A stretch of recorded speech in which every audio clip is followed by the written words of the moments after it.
So, you want to get into Yu-Gi-Oh! Whether you saw the anime, your friends playing it, but the instruction book looks like a roadmap, and the cards have so much text that you need Subway Surfers gameplay to stay focused. Well, here's a simple explanation to the basics of this card game. Let's start with the cards. There are three types: monster cards, spell cards, and trap cards. Spell cards are pretty important, so let's go over this first. They come in 6 types: continuous spells that have an infinity symbol and last until they're destroyed, field spells that have a compass symbol that last until they're destroyed or replaced, equipped spells that have a crosshair symbol which power up monster cards that last until the equipped spell is destroyed or the monster it's equipped to is destroyed, ritual spells that have a flaming chalice symbol usually used to summon monster cards, quick play spells that have a lightning bolt symbol that can either be played on your turn or the opponent's turn, and normal spells that don't have any one of these symbols. Next are trap cards, usually in a purple color. These are placed face down on the field and can only be activated after your turn ends. Like spell cards, there is a continuous version and a normal version, but there is also a counter trap, which has an arrow symbol and is used to stop the usage of other cards. These counter traps can be countered by other counter trap cards though. Now for the longest part, the monster cards. 7 types of monster cards exist in the game. We have normal, effect, ritual, fusion, synchro, XYZ, pendulum, and link monsters. Let's start off with normal monsters. They're not that special. That's where effect monsters come in. They play like normal monsters, but have abilities that can affect the game. Now, these stars actually mean something. They represent the monster's level, which is especially important to normal and effect monsters, as higher level monsters require sacrifices on the playing field to summon one. Here's the breakdown. 1 to 4 stars require no sacrifices, 5 to 6 requires 1, and 7 to 12 requires 2. When a card is summoned like this, it's called a normal summon. Alright, let's talk about ritual, fusion, synchro, XYZ, pendulum, and link monsters. They can either be a normal monster or effect monster, but each of them have a different summon condition to get them on the field. Starting off, ritual monsters usually require a ritual spell card to summon them. Fusion monsters usually require a spell card like Polymerization to summon them. Synchro monsters require at least a 3rd grade education in basic edition, a card with the tuner tag, and the monsters used to summon the synchro monster to equal the synchro monster's level. XYZ monsters require 2 monsters of the same level to summon it, and use the monsters that were sacrificed as material in order to use its ability. Pendulum monsters are a special variant of effect monsters that have 2 numbers on them that can help summon other monsters. And then there's link monsters that have a low red arrow on them, that have special effects that happen when pointing to other cards on the field, and require specific cards that are needed to be sacrificed to summon them to the playing field. When you summon one of these cards, or summon through the pendulum monsters, this is called special summoning. Lastly, there's a couple small things to point out. Up here is what's called an attribute. Pretty much all this means is what element the monsters. This doesn't really do much unless another card specifically needs a certain attribute to do something.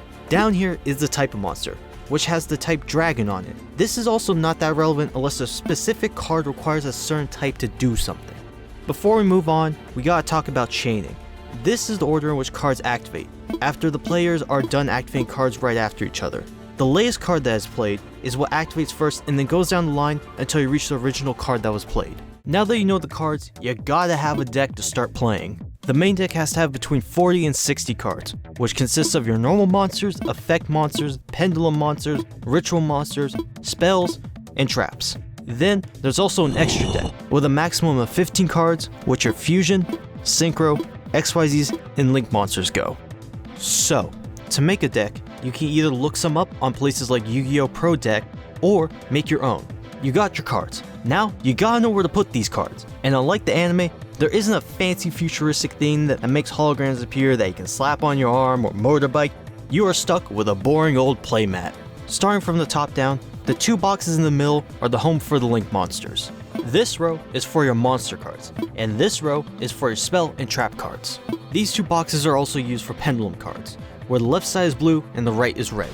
When you have 2 pendulum cards in these zones, you can special summon 1 or more monsters whose levels are in the middle of the 2 card number values. This box on the far left of the monster card row is for your field spells. On the far right is the graveyard. This is where cards usually go when destroyed or used.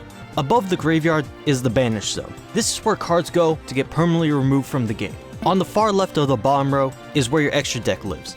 This is where your Fusion, Synchro, XYZ, and Link monsters will go at the start of the game, and on the far right is where your deck goes. Now that the board is set up, you gotta know how a player's turn will go. Because Yu-Gi-Oh! Is a turn-based game, someone's gotta go first. And to determine that, you can either flip a coin or roll a dice and see who gets the largest number. Whoever wins this part gets to decide if they want to play first or go second. After this, each person draws 5 cards, and the game officially begins. Turns have an order in which things go in. The draw phase is where you draw 1 card. At the start of the game, the player that's going first skips this phase. The standby phase, where certain card actions can happen. Main phase 1 is where you can normal summon 1 monster per turn, in either face-up attack position or face-down defense position. You can also special summon multiple monsters in face-up attack position or face-up defense position, play or set multiple spell cards face-up or face-down, or play trap cards face-down. Battle phase is where you start attacking your opponent's monsters with your monster. But if you went first, you don't get this luxury until your next turn, although the person that's going second does, so plan accordingly. You also get the option to skip this phase and move on to the end phase if you don't wish to battle your opponent's monsters. So, how do battles work? Well, it's quite simple. If 2 cards are attacking each other, the one with the higher attack wins, and the damage difference goes to the person whose monster got destroyed.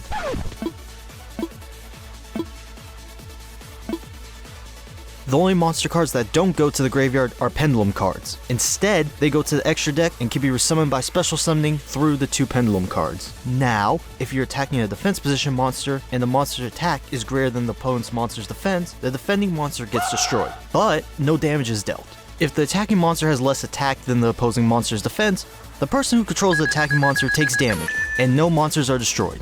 Main phase 2 is literally the exact same as main phase 1. And the end phase, where it's the other person's turn, and then all of this happens again until someone wins. And now for the simplest part, winning. You have a couple of options for beating your opponent. You can make your opponent's life points go from 8,000 to 0, make your opponent run out of cards to draw from their deck, activate a special win condition that certain cards have, or you can have your opponent forfeit the game. And that is a simple explanation for playing Yu-Gi-Oh! If you want to play the game without spending money to buy cards in real life, which requires social interaction, you can play Yu-Gi-Oh! Master Duel for free in the safety of your own home.